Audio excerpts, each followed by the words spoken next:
Hey family, Muma Knows Best family. Thank you so much for stopping by. But before you go any further, make sure you like, subscribe and share, okay? Mama needs your help. Previously on Muma Knows Best. The house is getting sold.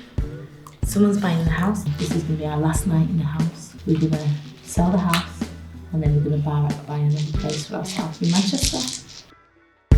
My husband worked away and said, come on, let's all just come together as a family and, be in one place. And then as soon as we got there, he left. I have received your decree absolute, which finally dissolves your marriage. You may need to prove your single status in the future. Gosh. To do anything, so we go do this again, but it's beautiful. It's amazing. I'm a girl from Moss Side, from Manchester, live in my mum's 3-bedroom. It just proves to me that there's no limits to who you are, what you can do, what you can achieve. If you can see it, then you can achieve it. Oh, you dust yourself off, you start again. Yeah, it's cool. I go build a house in Africa.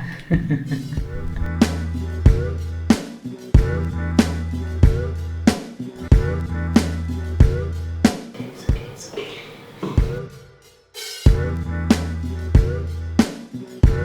Your body heals itself, baby. Your body heals itself.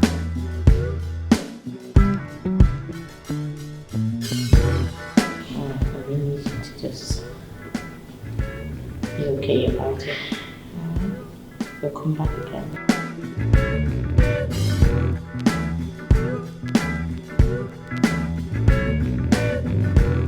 I'm scared.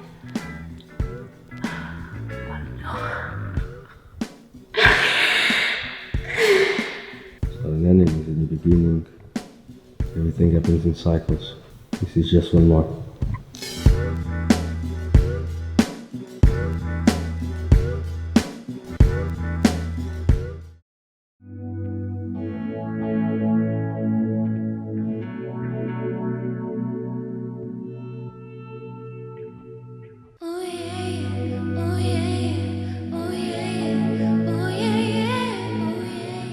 I've lived in Poshville for many years, even had a successful music career, but after a divorce, 2 children, no home, no money, I was left with £1 per month to feed my 2 boys.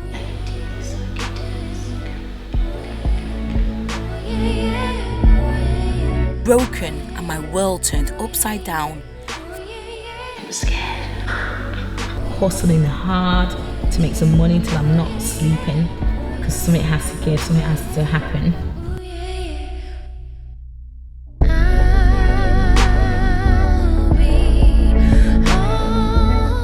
Feeling wounded, there's no place I'd rather be than my childhood home in Moss Side.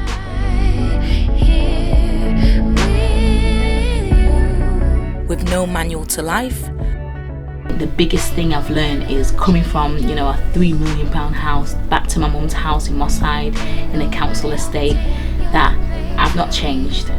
And it doesn't make me, it could be here today and gone tomorrow. No manual to motherhood. Because he's a footballer and you're not yet, that's why you're shy. But what if I tell you he's a man, he's a male and you're a male? Don't, no, manner. Stop this. Stop it.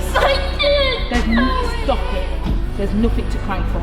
I'm on a quest to get real answers from real men and real women.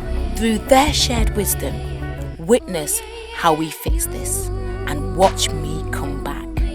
From the palace to the hood, a journey of self-discovery and motherhood. Muma knows best.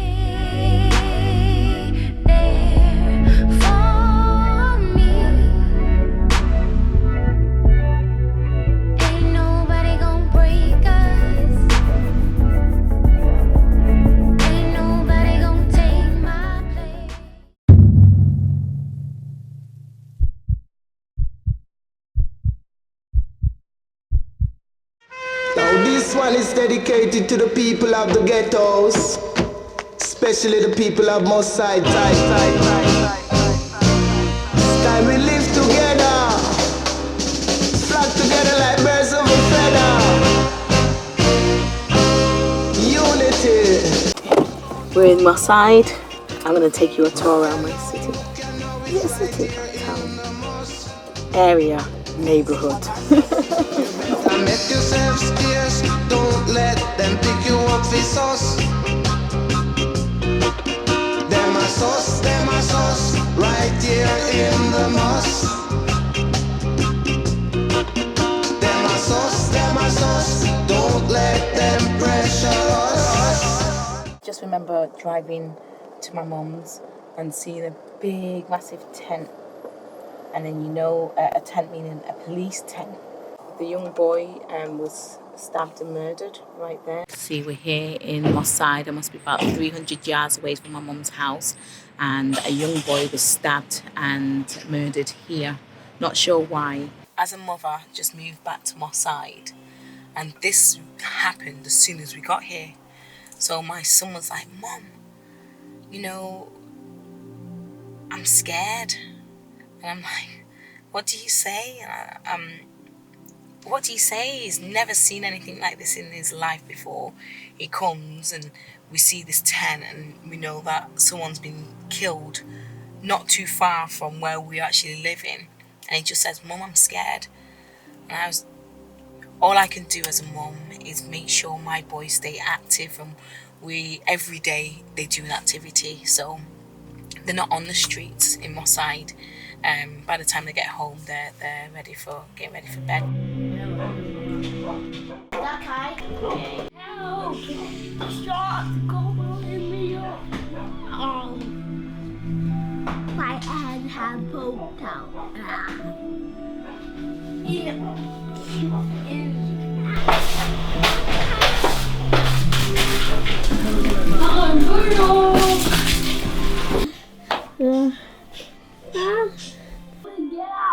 Yeah, My right. head poked out. Yeah. Where's my dishwasher? I used to have 2 dishwashers. It's all good. I don't mind. It's the right thing that I'm here in this space and I'm not together with my husband, because he held my spirit, dampened who I was, and I was cool with that to a point, to let him feel like the man, you be the head of my house, but when they take and don't give back, it's not cool. So I'm happy I'm here. So yeah, I'm gonna be the light, keep shining. Did speak to my beautiful sister yesterday, and then she was asking my guidance just on marriage, because I've been married and now I'm divorced. And one of the main things that I said that I've learned is don't ever give up yourself, ever. Whatever your passions are, your friends, your social, anything, don't give it up. And I don't feel, in my relationship, I was asked to give up my projects, give up what you're doing and support me. And the day I become dependent was the day it was all over. Totally, from under, didn't care, didn't appreciate me, what I was doing, so my advice to my sister was don't give up you. And that person who's meant to be with you would, appreciate and love you. And the thing is that they actually got together with you because they love who you are. So why change that? It don't make sense, only if it's that conquer thing, the man needs to conquer, I don't know. So yeah, it's interesting. And it's interesting to know that she, as a newlywed, is asking advice, and that's what we're talking about. So maybe it's a issue that actually, happens in, I don't know, maybe few marriages, most marriages, and suppose the give and take, trying to find your feet. But don't ever give up who you are. Make sure you're working, or you got some money coming in, or you got a safety net, or you're stacking your cash. I know it sounds a bit, but I don't know, as lionesses, we've got cubs to deal with, and our sanity is more important, because it's took me, I think I've been going through this for 6 years where someone's been chipping at me, and I feel like in the last 4 years I'm actually starting to become myself, and you know, my confidence is coming back, my confidence to talk or even to protect my children, you know, is coming back, and I'm finally stepping into who I used to be. So I'm happy about that. But yeah, don't give up yourself, for sure. For sure. Today I'm gonna sell my jewelry. Someone's coming to my house to actually look at all the things, and they said that they were able to get a good price and sell it and start the ball rolling today. So I didn't know, when I'm thinking about it, yeah, I'm gonna sell my jewelry, yeah, get rid, new life, what? You know, and actually it happening, I am a bit like, wow, this is a big thing, you know, it's a big step. And you know, I got my Audemars watch and I'm thinking, do I want it to go? But this is the space that I'm in, and I do think like that money will help me for next month, and to make ends meet, feed my children, and even put some money into my business. So yeah, but it's scary. It's like another, you know, end, or I don't know why I feel a bit like, ooh, another loss, because I feel like I've just lost so much and I'm just losing. But you know, I pray the gaining and the abundance happens soon, because everything's gone and everything's going. So I think it's more that feeling than getting rid of my jewelry. It's more of a, I'm losing again. So but let's hope this loss is to gain, you know. Yeah, bring it on with a bit of a, oh, I'm scared, but bring it on. I can do this, I can do this, I can do this, I can do this.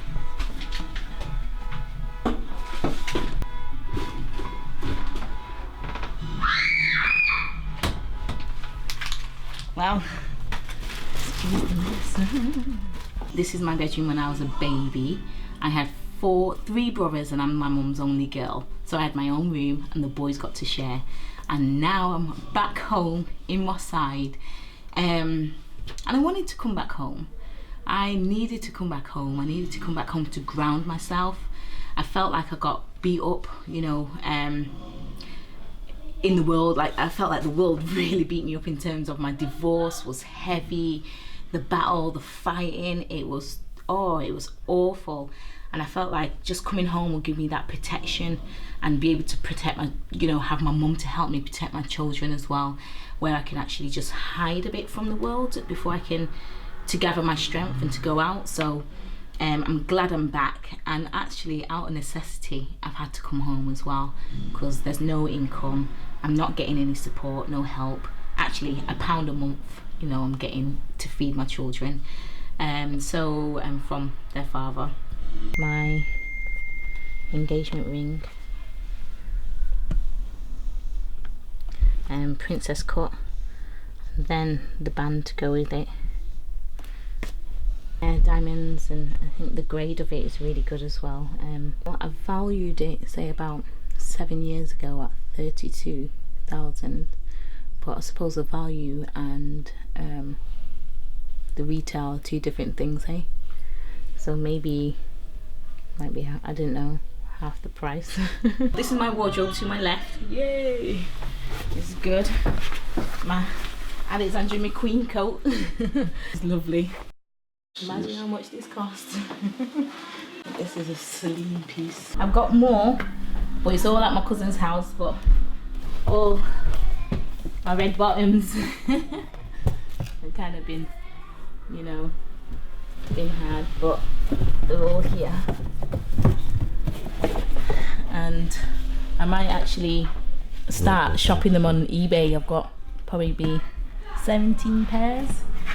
So some of them, most of them are at my cousin's house who lives around the corner. These cost £1,200 for these.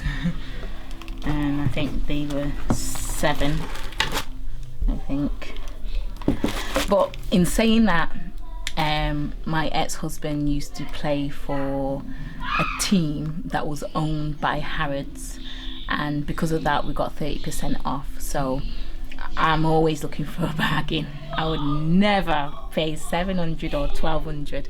So it's amazing. It's like the more money income you have, the more savings you have. So 30% off them, and then on the sale they've probably gone down 25% plus your 30% off, so you're getting them for half price. So I used to just stock up on all of it and say yes. And at that time I was pregnant, so I couldn't buy any clothes, so I bought loads of shoes, and loads of shoes at a good price. Yeah, because I don't believe in wasting, you know. If you can get a bargain, a discount, and you could always get 20% off anywhere you go. So yeah, so make sure you just keep your hustle going, even the big things, you know. I feel, what do I feel?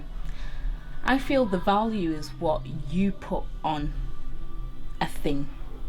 So I value my boys, I value my life, I value my family, like beyond. In terms of material things, I like the nice things, or I like what I like.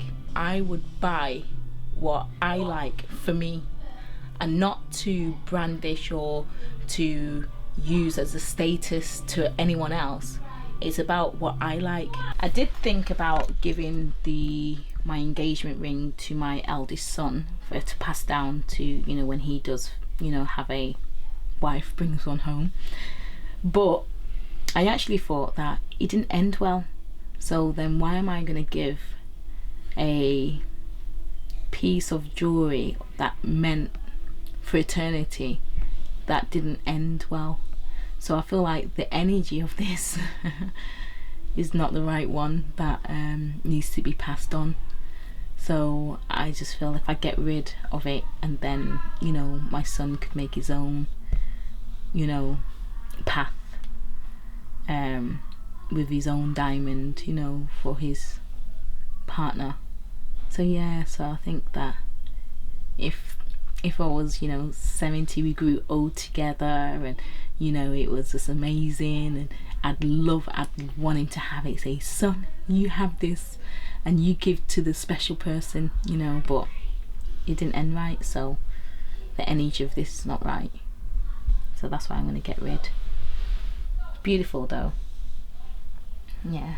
The biggest thing I've learned is coming from, you know, a £3 million house back to my mum's house in Moss Side in a council estate, that I've not changed, and it doesn't make me, you know, it could be here today and gone tomorrow. Your lessons and the character that's been built on the way, that's most important. Yeah, so I don't know, I like them, but it doesn't make me, and it won't break me.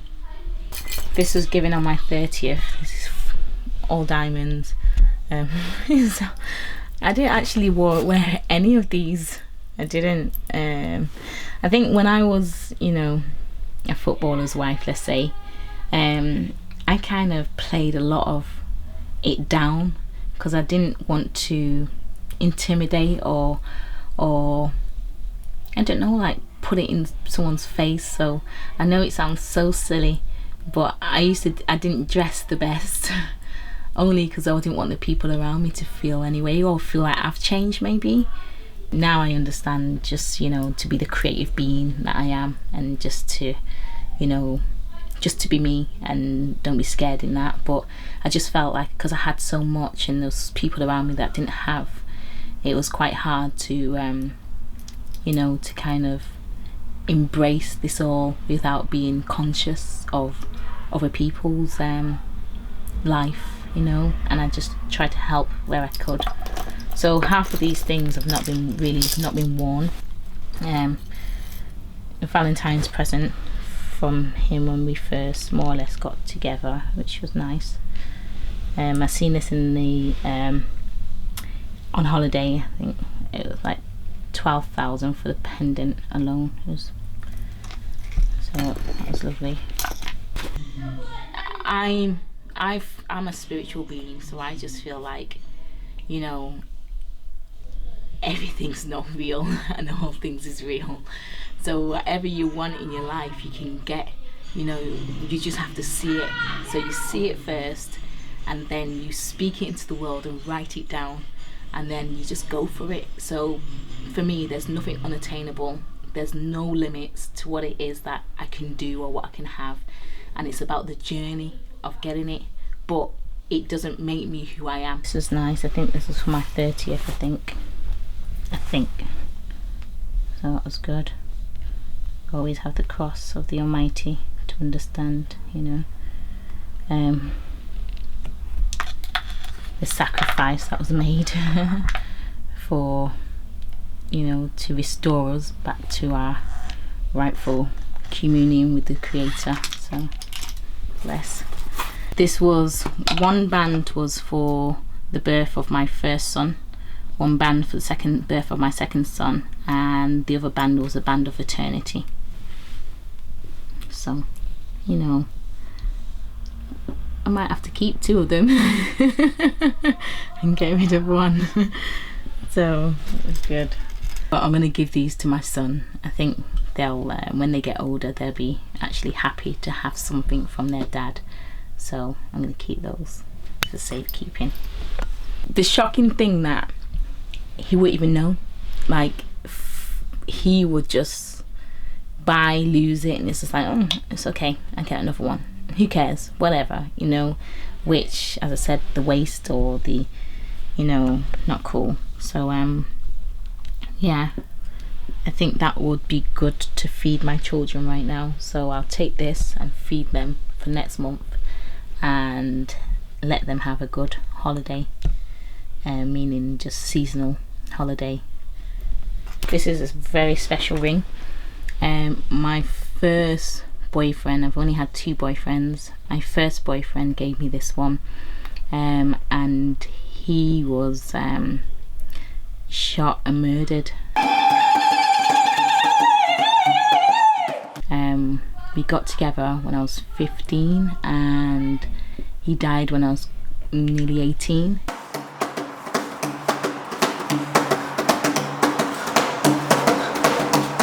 I was actually in this room.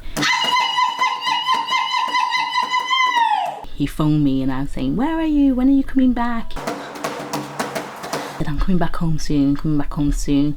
And he said, you know, and I said, he goes, wait a minute, someone's just driving past and they look a bit dodgy. His brother's partner was on the phone to me while his brother was on the phone to someone else, and getting this real time. So it was real time happening. I was waiting for Chris to come back. He informed me, he said, you know, I'm going away, you know, to another city, and I'll be back, you know, and he was supposed to be back ages ago.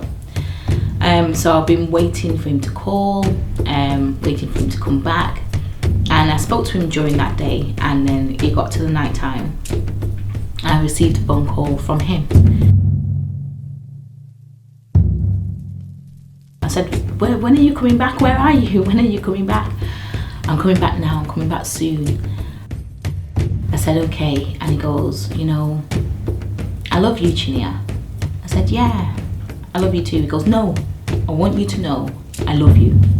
I love you. Really quite forcefully, like, I love you. Like, yeah, cool, yeah. Okay, I hear you. I love you too. And he goes, no, I just want you to know that. As he was on the phone saying that, he said, shush, hold on a minute. There's a car approaching and it looks dodgy. And so we both went silent on the phone, and then he said, okay, I'll speak to you soon, okay? I was in my bedroom in my mother's home in Moss Side, and my bedroom's it's so small, like, you know, I can actually step on one foot and reach one end to the other. You know, it's really compact. I put the phone down, went to get back in bed, and then got a phone call again. He's dead.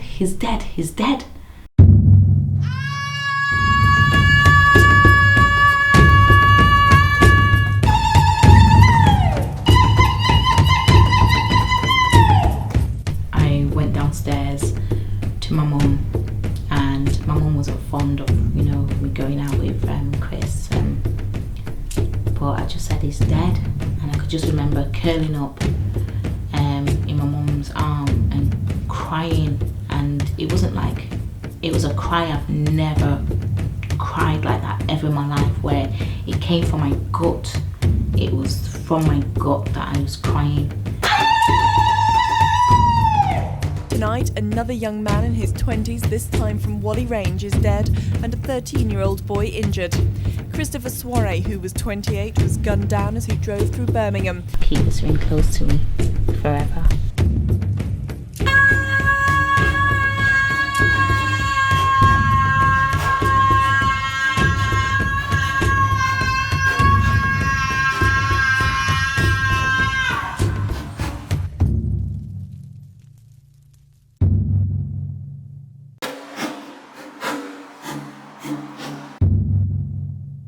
And it's amazing how I kind of saying it, I'm not sure if I'm smiling, but this smile or this face, even in the hair, it just has this this look. I don't know if it's smiling, because even telling the story, it's not. It hurts, you know. Made me question the creator, and you know, if you are love, how could you take something that's love away? I can do this, I can do this. I can do this, I can do this. I can do this, I can do this. I can do this, I can do this. You cannot come back to a community and see a young boy get killed and stabbed outside your door, and it doesn't move you to make change. This has moved me to make change. What I feel that I can do is just spread awareness to the young people, the younger generation, to say, look at the hurt, what's happening, look at the healing that has to take place. I wanted to just bring the voices of women and people who have been through that, and one thing that they've been through is the call. My son was shot 3 times in the back. Yeah. And I think if he didn't die there, he soon died. Look at, you know, a mother burying their child, a girlfriend, you know, seeing their partner, you know, shot and dead. And They were saying that he died. Yeah. a mother that has children and they're, you know, the father's no longer there. Look at the impact that it has on the family and then the generations to come. I want to see him. I can't believe anyone. He's gone. I want to see him. I remember my brother-in-law holding me and telling me, you can't go in there. The police are already there. We're harming, we're killing each other, we're killing ourselves. What for? What's happening?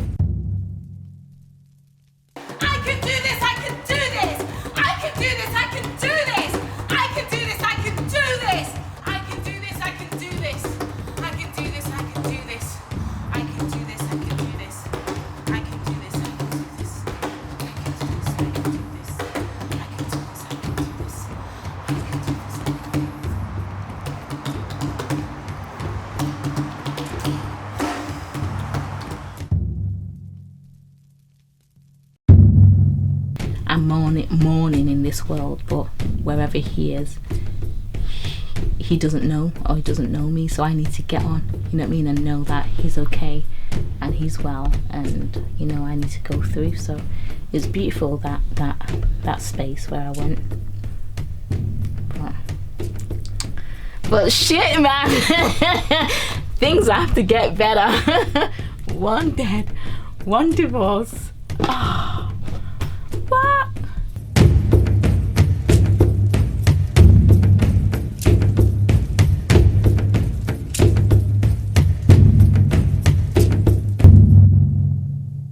Hi, I'm Chinyere Mckenzie, and thank you for joining us and watching the episode. I hope you enjoyed it.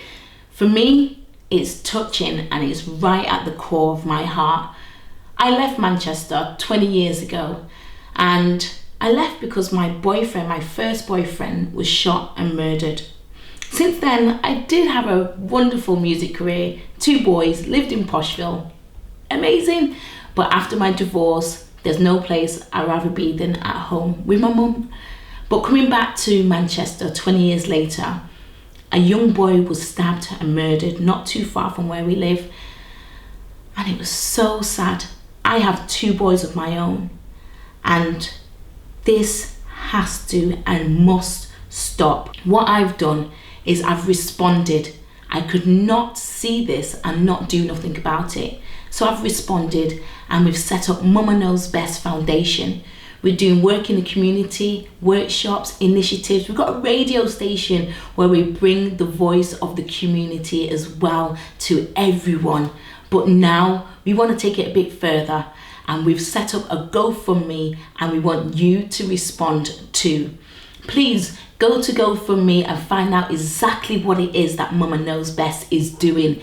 It takes a village to raise a child, and you're the village. So please come and help, respond, because there's too much senseless killing and innocent people dying all over the world, especially our young people. So please respond with me. Go over to GoFundMe and find out exactly what we're doing and how you can help. Okay? Come on. See you soon.